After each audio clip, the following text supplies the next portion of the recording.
All right, Shalom. First and foremost, I want to give all honor, glory, and praise unto Yahweh Bahashem Yahweh Shai, Bahashem Rakakwadash. Double honor to our apostles and our elders of Great Millstone for teaching us His truth to rule well.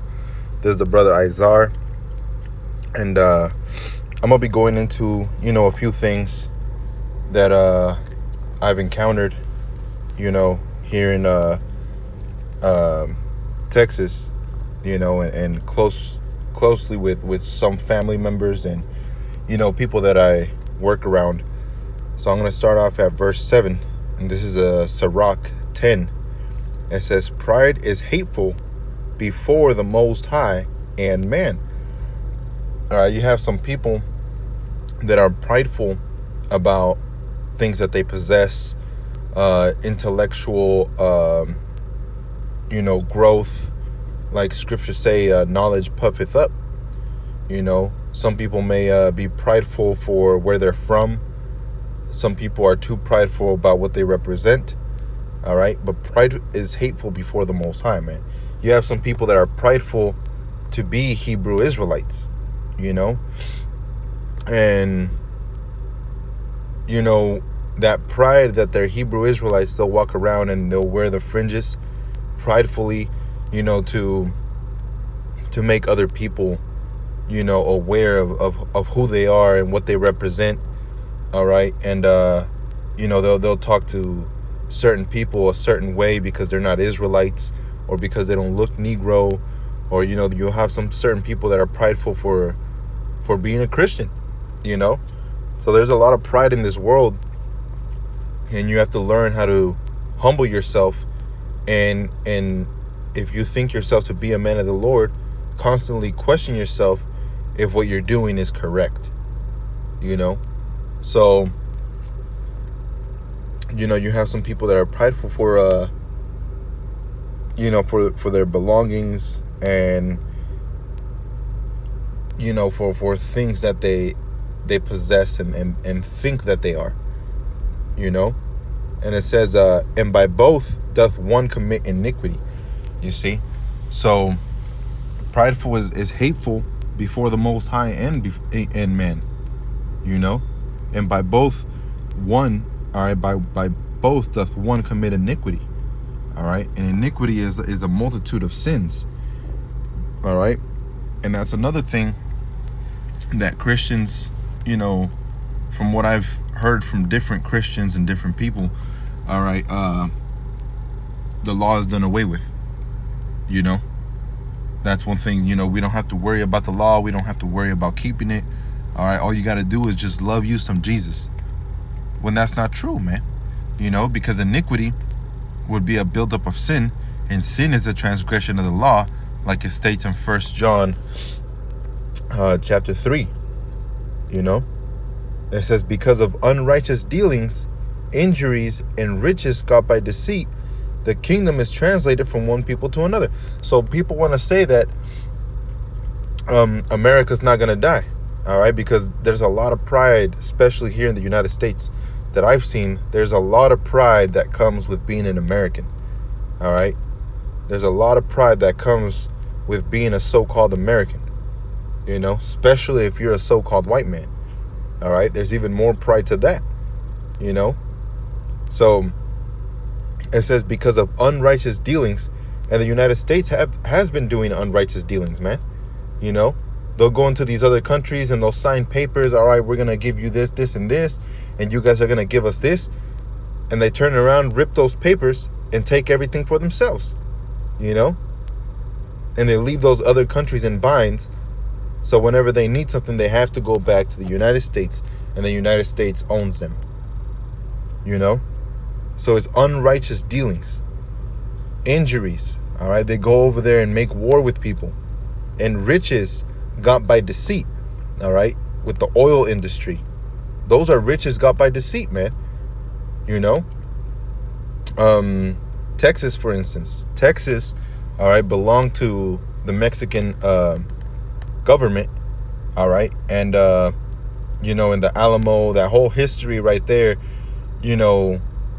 how the Mexicans didn't want to destroy the Americans. They didn't want to kill them. All right. And that's Jake for you,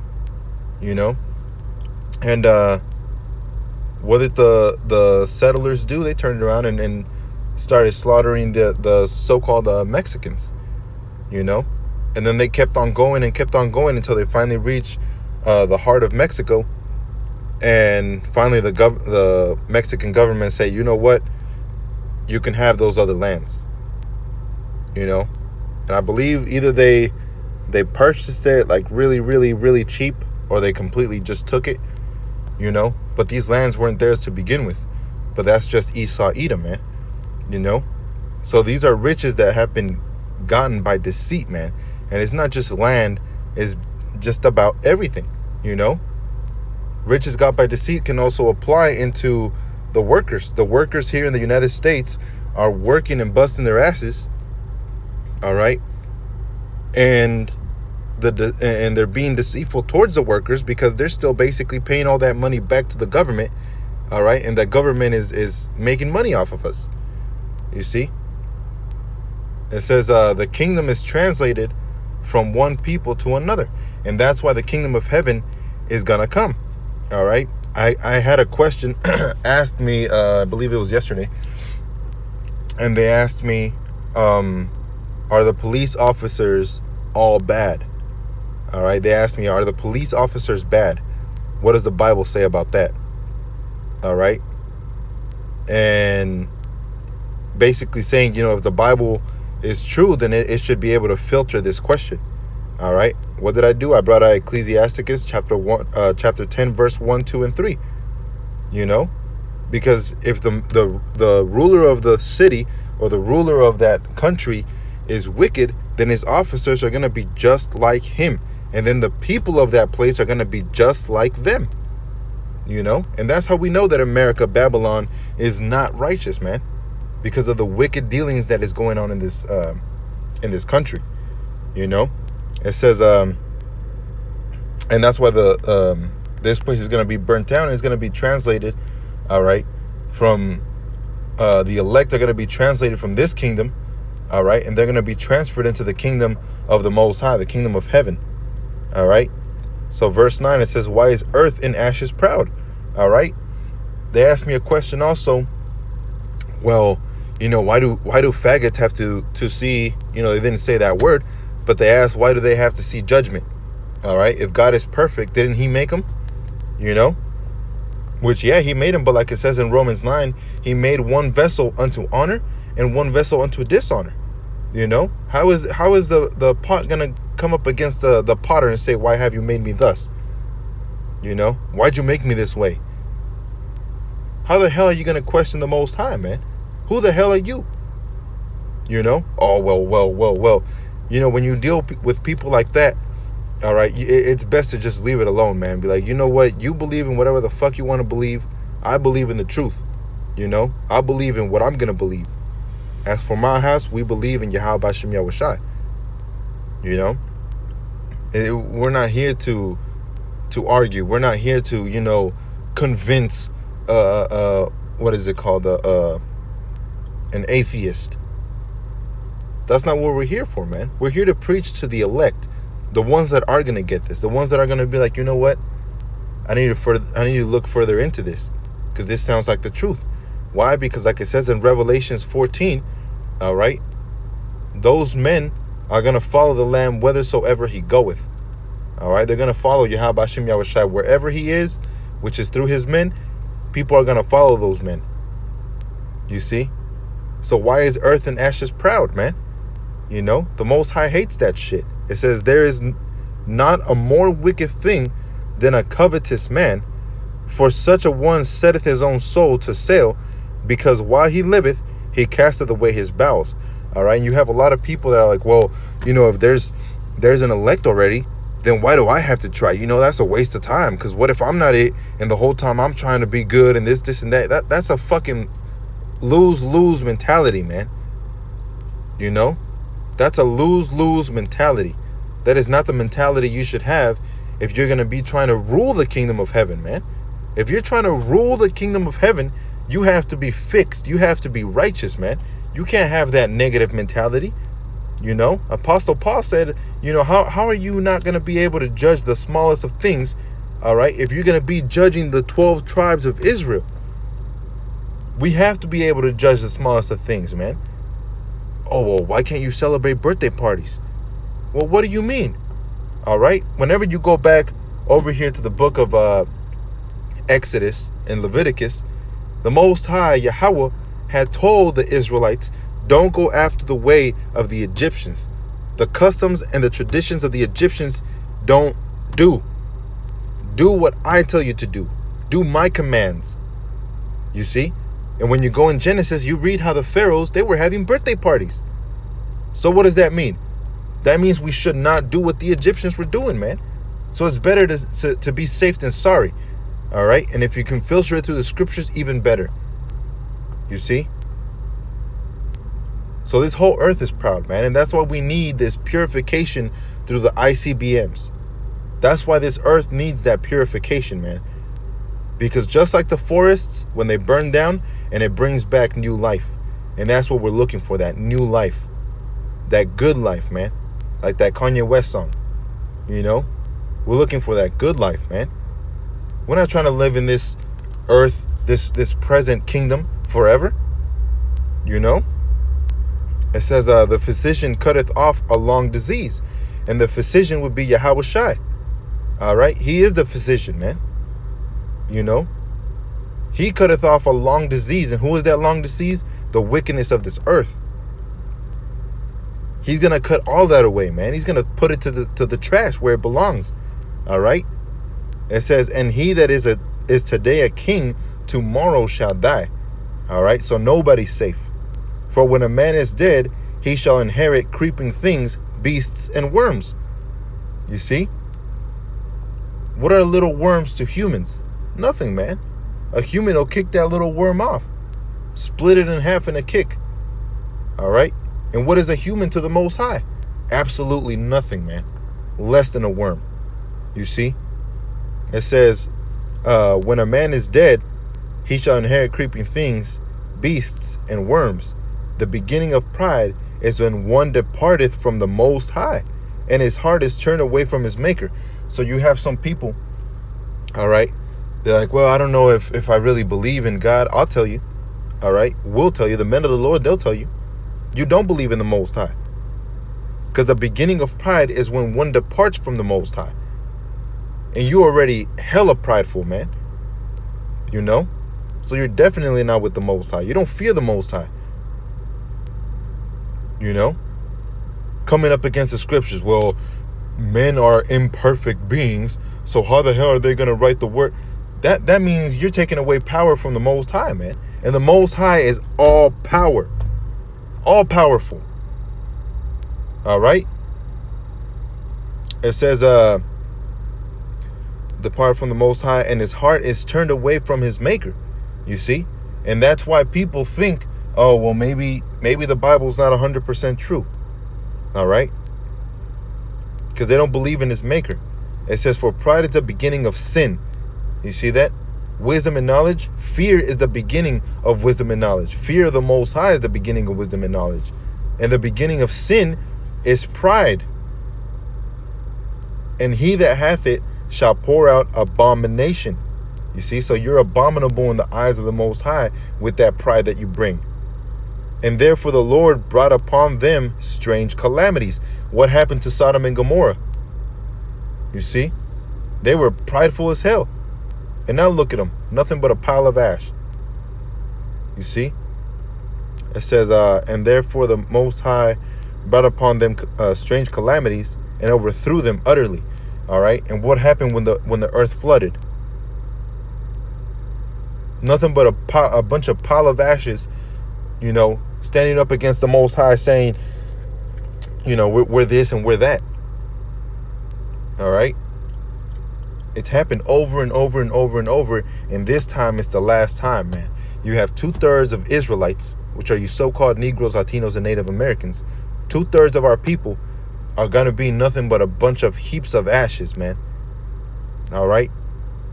Prideful heaps of ashes. You see? And a bunch of these heathens, man. All of these heathens. You know? Some of them are going to go into captivity. All right? But for the most part, it's going to be nothing but a bunch of heaps of ashes, man. You know, and people were like, well, there's 7.8 billion people in the world. Is the Most High going to destroy? You're damn right, man. You are damn right. The Most High is going to destroy the majority of those people, man. 144,000 are going to be the elect prophet men. And then there's going to be a great multitude. You know, we don't know exactly how great that multitude is. But it ain't going to be no 7 billion. You know? It says, verse 14, the Lord has cast down the thrones of proud princes and set up the meek in their stead. And who are those meek? That word meek represents humbleness. All right? And it represents the elect of the Most High. All right? And those that are going to set up, those are the ones that the kingdom is going to be translated to. You know? And there's no way around it. You might want it to be a certain way. All right? But like the Apostle Paul said in 1 Corinthians, I believe it was chapter 2. Let me see if I can find it real quick. 1 Corinthians chapter 2. It's lucky I can't go to the next page. There we go.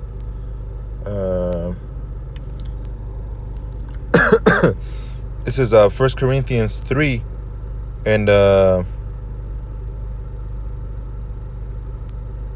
me start off at verse 5. It says, 1 Corinthians 3 and 5. It says, who then is Paul and who is Apollos? But ministers by whom ye believed, even as the Lord gave to every man. I have planted, Apollos watered, but the Most High gave the increase. So then neither is he that planteth anything, neither he that watereth, but the Most High that gives the increase. All right? And like Isaiah said, we're nothing but filthy rags, man. Even with all our righteousness, we're nothing but filthy rags. We're not perfect. You see? But the Most High is the one that gives that increase, man. So if you can't come into the faith of Yahweh Shem Yahushai, then guess what? It's not meant for you. Now he that planteth and he that watereth are one. All right? Who plants? You know, whoever speaks the word. Who waters? Whoever they're under. All right? And every man shall receive his own reward according to his own labor. All right? So we're laboring for this truth, man. And that's proof right there. You have to labor for this truth. You know, you can't sit out. All right? So going back to Sirach 10 and verse 15, the Lord hath plucked up the roots of the proud nations. All right? So it is talking about people. And planted the lowly in their place. Who are who? The elect of Israel. All right? The Lord overthrew countries of the heathen. You see? Not of Israel. Israel's not included in being a whole country that is going to be overthrown. Because only 2/3 of our people are going to fall. It says, and destroyed them to the foundation of the earth. He took some of them away and destroyed them, and hath made their memorial to cease from the earth. Pride was not made for men, nor furious anger for them that are born of a woman. And we're all born of women. All right? It says, they that fear the Lord are a sure seed, and they that love him an honorable plant. They that regard not the law are a dishonorable seed. All right, so now it goes specific because the law, statutes, and commandments were given to Israel. All right, they weren't given to these heathen nations. So the Most High is saying, I'm going to destroy the heathen.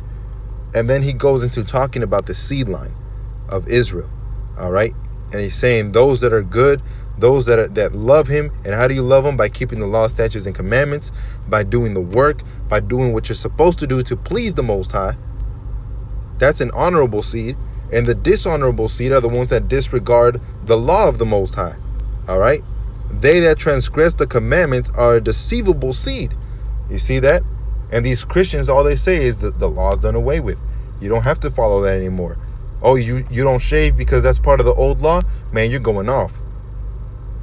Oh, you don't line up your beard and your forehead and your hair? Oh, man, you're going off.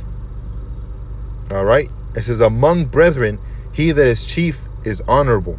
All right? And that's why we give double honors to our apostles and our elders of Great Millstone, because those are the ones that are ruling well, man. so are they that fear the Lord in his eyes. You see? So let me read that again and I'll end it with that one. Ecclesiasticus chapter 10 and 20. Among brethren, he that is chief is honorable, so are they that fear the Lord in his eyes. All right? So among brethren, all right, the chief of the brethren is honorable, but also so are they that follow the Lord in his eyes. You see? So you're worthy of honor when you follow Yahweh Bashem Yahushai and you don't follow any other doctrine and you don't go based off of your heart, but you base everything off of the scriptures. All right? Because that is the truth. Yahweh Shai said that he is the light.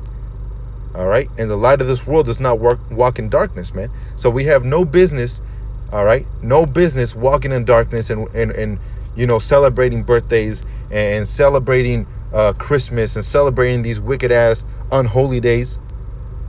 You see? Why is Ashes proud, man? Why is Ashes proud? You know? But I hope that was edifying. So with that, I want to give all honor, glory, and praise unto Yahweh Ba'ashem Yahweh Shai, Ba'ashem Rakakwadash. Double honors to our apostles and our elders of Great Millstone that rule and teach well. Shalom to the brothers, and stay strong out there. Shalom.